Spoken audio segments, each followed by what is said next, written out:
Hello everybody. So here's my other video for today. Let me show you what how the new yard is going to be, which by the way is now going to be called the McClellan Yard.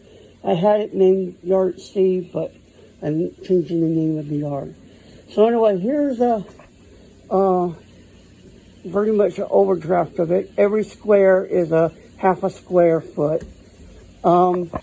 Basically, I'll go over. As you can see right here, there's my yard throat, and you can kind of see how that's going to be on right there.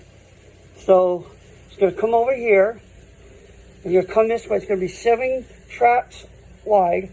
This last track is going to actually come down and curve, and it's going to go over there to the industrial area over there. It's going to be a swing gate right there, and it's where my bridge is going to be. So that should be cool. The tracks will come around and come down this way, and it'll all go into the closet. So I'll have both where if I want to, I can let the trains just circle around in here, but then there's going to be a lot of places for switching and whatnot. Pretty much all I'm going to be able to get to do on this for a while, probably a month or so. I'll be needing more track next month.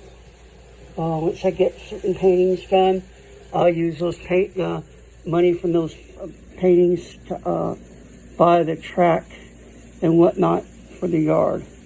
So, and the 2x4s to start working on going over there. And I have to clean this disaster of a mess in order to get everything ready, really clean up and get that all cleaned up. And maybe in like 2 or 3 months, I can be ready to be wired and go. I'm not even done with the bench work over here. I gotta put 2x4 supports right here and brace it up pretty good. So anyway, but yeah, that's about it. So